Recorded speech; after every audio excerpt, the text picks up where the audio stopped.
قاضی فائز عیسیٰ صاحب تشریف لائے ہیں. میں ان سے گزارش کروں گا کہ وہ اپنے افکار سے نوازیں.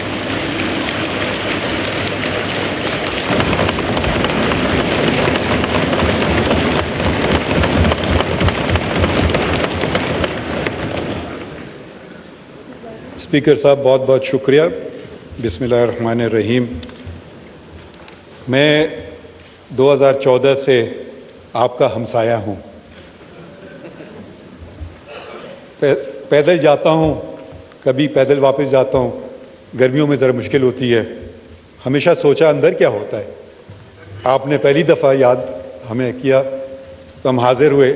اس لیے نہیں کہ میں کوئی سیاسی تقریر کرنا چاہتا ہوں, اس لیے کہ میں اپنے اور اپنے ادارے کی طرف سے یہ کہنا چاہتا ہوں کہ ہم اس کتاب کے ساتھ کھڑے ہیں.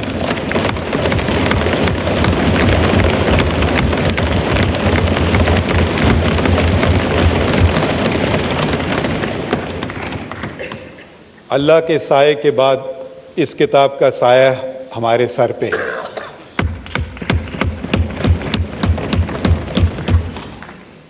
یہ کتاب ہماری پہچان ہے. یہ کتاب پاکستان کی پہچان ہے. یہ کتاب پاکستان کے جو اس وقت کے ڈائریکٹلی الیکٹڈ ریپرزینٹیٹیوز تھے, انہوں نے یونینیمسلی اس کو پہ ووٹ کیا. کوئی نیگیٹو ووٹ نہیں تھا. ایبسٹینشنز میرے خیال میں شاید 4 تھے. تو اس کی جو اہمیت ہے اس کو ہمیں پہچاننا چاہیے اور اس پہ ہمیں عمل کرنا چاہیے. پاکستان کی اگر آپ لوگ سب سیاسی طالب علم ہیں, میں قانون کا کیڑا آپ سمجھ لیں میں ہوں. میں قانون کے طریقے سے دیکھتا ہوں چیزیں, آپ سیاست کے طریقے سے. سیاست آپ کا میدان ہے, میرا نہیں. قانون میرا میدان ہے. آپ تبصرے کر سکتے ہیں, تنقید بھی ہم پہ کر سکتے ہیں, اور تنقید ہم نے سنی بھی. مگر جو ہم حلف اٹھاتے ہیں, جو میں نے حلف 1 دفعہ نہیں 2 دفعہ اٹھایا, ایک چیف جسٹس کے ناطے بلوچستان کے, اس وقت جب بلوچستان میں کافی مشکلات تھے تو مجھے وہاں بلایا گیا, اور آپ کو جیسے پرسنل سٹوریز لوگ بتاتے ہیں کہ مجھے اس وقت کے چیف جسٹس نے یاد کیا تھا. اس زمانے میں جوڈیشل کمیشن آف پاکستان نہیں ہوتا تھا, تو وہ اپوائنٹمنٹ آف ججز دوسرے طریقے سے ہوتا تھا, پرانے طریقے سے. تو انہوں نے بلایا تو میں سمجھا پتہ نہیں کیوں مجھے بلایا چیف جسٹس نے. پریکٹسنگ وکیل چیف جسٹس بلائے تو آپ کو جانا پڑتا ہے. میں لکھتا تھا ڈان وغیرہ میں نے کہا شاید ان کو میری کوئی چیز بری لگی ہو اس لیے بلایا. تو میں نے ریٹرن ٹکٹ بک کیا تھا. تو یہاں معلوم ہے جی آپ بلوچستان چلے جائیں بھائی, کیوں کہ آپ وہاں ہمارا ایک آئینی بحران ہے اور آپ چیف جسٹس. میں نے کہا شکریہ, مگر بہت شکریہ, مگر آپ نے مجھے سمجھا کہ میں اس قابل ہوں. مگر انہوں نے کہا کہ پھر انہوں نے ایسی باتیں کی جو میں ان کا نہیں, کہ بھئی آپ کا یہ ملک ہے, آپ کے لوگوں بلوچستان میں, اب آپ کا ہم پہ حق ہے, اب آپ کو ہی جا کے کام کرنا ہوگا. تو میں گیا اکیلا بلوچستان, واحد جج تھا, اور پھر آہستہ آہستہ اپنی ہائی کورٹ بنائی, اپوائنٹمنٹس کیے. جو اپوائنٹس کیے ججز وہ سارے اللہ کے فضل سے کنفرم ہوئے. شاید میرا اس وقت کا 100% ریکارڈ تھا.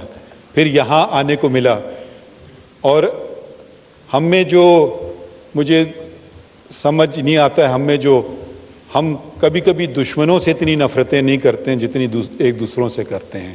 یہ کیوں ہے؟ یہ ہم اور آپ سے مراد پارلیمان اور بیوروکریسی, یہ سب کا وجود ایک ہی ہونا چاہیے اور ایک ہی ہے, وہ ہے لوگوں کی خدمت کرنا. ہمارا کام یہ ہے کہ جلد فیصلے کریں آئین اور قانون کے مطابق.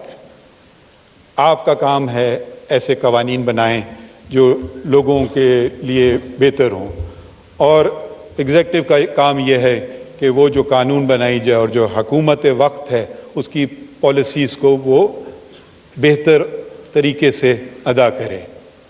یہ میں ذرا سا آپ سے میں نے آنے سے پہلے پوچھا تھا کہ یہاں کوئی ایسی سیاسی باتیں تو نہیں ہوں گی، تو آپ نے مجھے کہا نہیں، آئین کی باتیں ہوں گی صرف. مگر بہت ساری سیاسی باتیں ہو گئیں، اور میں خیر ان کا فریڈم آف رائٹ ہے، وہ بھی یہی آئین دیتا ہے، تو میں ان کو کچھ نہیں کہتا ہوں. اس کا یہ مطلب نہیں ہے کہ میں ان سے ایگری کرتا ہوں، یہ میں وضاحت کرنا چاہتا ہوں. شاید کل انہی لوگوں کا کیس آئیں گے اور شاید ان کے خلاف فیصلے ہوں گے، اور شاید وہ میرے خلاف یہ باتیں کریں. تو میں صرف یہ وضاحت کرنا چاہ رہا ہوں. میں آیا تھا، آئین کی گولڈن جوبلی تھی آج، یہ جشن ہے. یہ ہمارا ملک 25 سال تک قائد اعظم محمد علی جناح، اور مجھے فخر ہے کہ میرے والد central working committee of the all India Muslim league, جس کے 19 صرف رکن تھے، اس میں بلوچستان سے وہ واحد رکن تھے. وہ بلوچستان میں مسلم لیگ قائم کی. بلوچستان نہ صرف بلوچستان مگر اس وقت کا جو صوبہ سرحد ہوتا تھا، جو اب خیبر پختونخوا، تو وہاں بھی وہ گئے، اور انہوں نے وہ سیاسی شخصیت تھی، اور انہوں نے یہ ممکن بنایا کہ یہ 2 صوبے جو اب پاکستان کے ہیں، اور اب اگر ان کا رقبہ جوڑیں تو پاکستان کے خیال میں بہت بڑا ہو جائے گا، کہ یہ پاکستان کا حصہ بنے. اور وہ لوگ، ان کو کیا ملنا تھا؟ اب آپ ذرا سے یہ سوچئے، جب تحریک پاکستان چل رہی تھی، آج کے وقت میں تو آپ مفادات دیکھ سکتے ہیں کہ یہ میرا اس میں فائدہ ہے اور وہ میرا اس میں فائدہ ہے، میں یہ کروں یا وہ کروں. وہ کوئی ایسی بات نہیں تھی، وہ ایک خواب تھا، اور اگر وہ خواب پورا نہیں ہوتا تو وہ پھر ایک ایسے معاشرے میں ہوتے جہاں کہ وہ مائنورٹی تھے، اور ان سے کہا جاتا کہ آپ یہ باتیں کر رہے ہیں تو ان سے کیا سلوک ہوتا. تو انہوں نے خواب دیکھا، قائد اعظم علامہ اقبال نے، اور پھر ایک پولیٹیکل موومنٹ بنی، اور دنیا بھر میں مسلمانوں کا سب سے بڑا ملک وجود میں آیا، سب سے بڑا ملک. اب مجھے شرم سے کہنا پڑتا ہے، یہ شرف پاکستان کے پاس نہیں رہا، اب یہ شرف انڈونیشیا کے پاس ہے. اس وقت یہ ہمارا دنیا میں سب سے بڑا ملک تھا. ہم کس لیے یہ ہم نے کیا؟ اگر آپ کو بہتر ایڈمنسٹریشن چاہیے تھی تو شاید انگریز بہتر ایڈمنسٹریشن دے سکتے تھے، مگر ہم اپنی غلطیوں سے، اپنی ناکامیوں سے سیکھ کر کے ہم آگے بڑھنا چاہتے تھے کہ جو کچھ ہے ہمارا ہے. تو یہ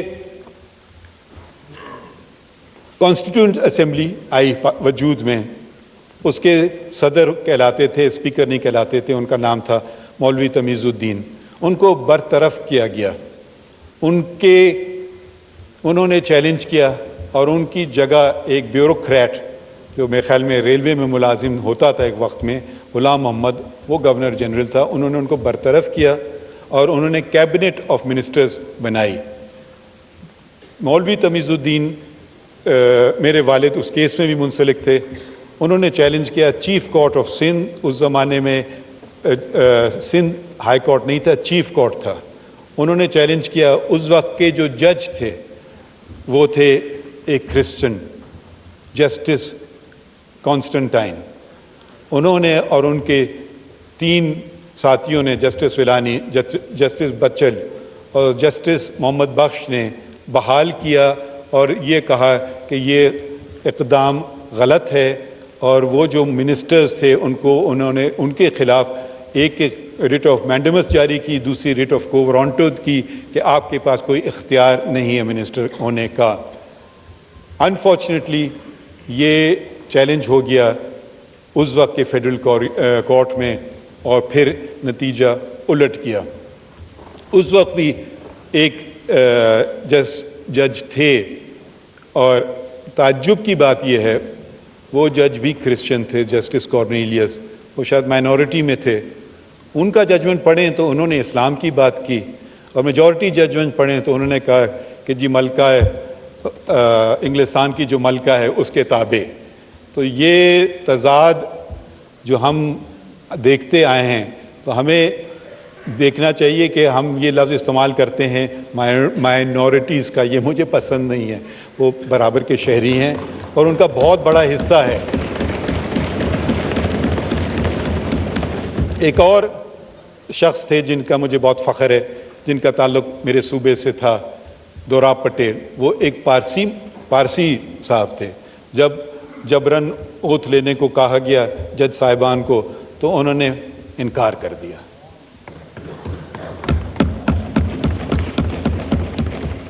تو صرف میں یہ آپ کو کہنا چاہتا تھا، میں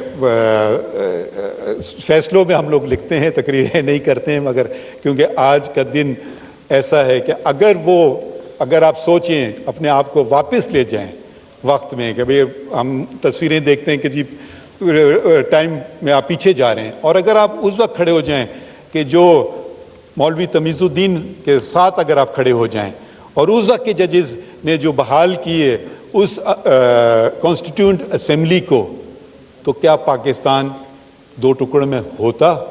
یہ صرف میں سوال ایک قانون دان، ایک طالب علم کی طرف آپ پہ چھوڑا ہوں. اور ایسے سوال، یہ بہت اچھی بات ہے کہ پرائم منسٹر نے یہ 10 اپریل کو دستور کا دن قرار دیا. 10 کو اور تھوڑا سا تعلق میرا اس ایوان سے یہ بھی بنتا ہے کہ میری چچی اس کی ممبر تھیں، شاید وہ اپوزیشن میں تھیں. تو اور جب یہ آئین پیش کیا جا رہا ہے، اس کو 50 سال ہو گئے ہیں اور اس کو ہمیں اپنے دل سے لگانا چاہیے.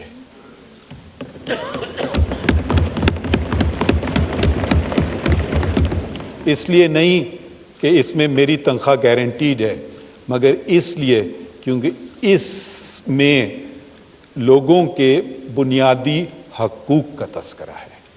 سب سے اہم بات اس آئین میں جو ہے وہ لوگوں کے بنیادی حقوق. یہ بھی ایک ریزولوشن پیش ہوا جو میرے خیال میں بہت اچھا ہے کہ وہ آئین کو ہم اپنے اسکول میں پڑھاتے نہیں ہیں. میری اہلیہ وہ ٹیچر تھیں اور ایک امریکن اسکول میں، تو وہ امریکن سلیبس پڑھاتے تھے اور وہ چھوٹے چھوٹے بچوں کو امریکن کانسٹیٹیوشن کے متعلق، اور موک الیکشنز ہو رہے ہیں کلاس میں، ان کا انتخابی نشان وہ ایک کا گھوڑا، ایک کا ہاتھی، دوسرے کا گدھا، ریپبلکنز اور ڈیموکریٹس. تو اس عمر سے وہ اچھا یہ آئین ہوتا ہے، یہ ووٹ ہوتا ہے، اس کا مطلب کیا ہوتا ہے.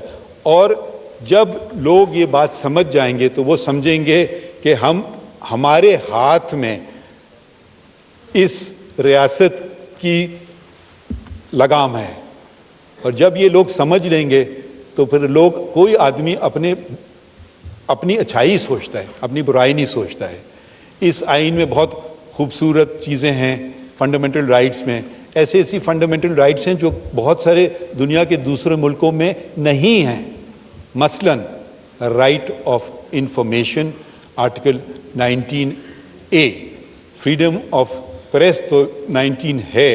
فریڈم آف پریس کی بھی بات دیکھیں، یہ وہی کہ لیاقت علی خان نے جب 1948 میں declaration of human rights sign کیا، اس میں وہی شک تھی آرٹیکل 19، وہی شک ہمارے آئین میں ہے. اور قرآن شریف کی ایک آیت بھی ہے اور اس کے اوپر 19. میں اس پہ ادھر نہیں جاؤں گا، بس میں آپ لوگوں کا شکریہ ادا کرنا چاہتا ہوں. اور میں اپنے ادارے کی طرف سے یہ کہنا چاہتا ہوں کہ ہم بھی آئین کے محافظ ہیں. آپ سب نے اور میں نے بھی یہ حلف لیا ہے کہ I shall protect, defend the constitution of Pakistan. اور اگر میں یہ نہ کر پاؤں تو آپ بالکل مجھ پہ ہر قسم کی کرٹیسزم کر سکتے ہیں.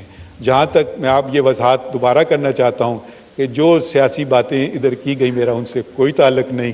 اور شاید یہ جو برا نہ مانے ہم بیٹھے ہوئے ہو سکتا ہے یہ کہیں، یا ہو سکتا ہے آپ کل کہیں کہ آپ کو بلائے بھی پھر بھی ہمارے خلاف آپ نے فیصلہ کیا.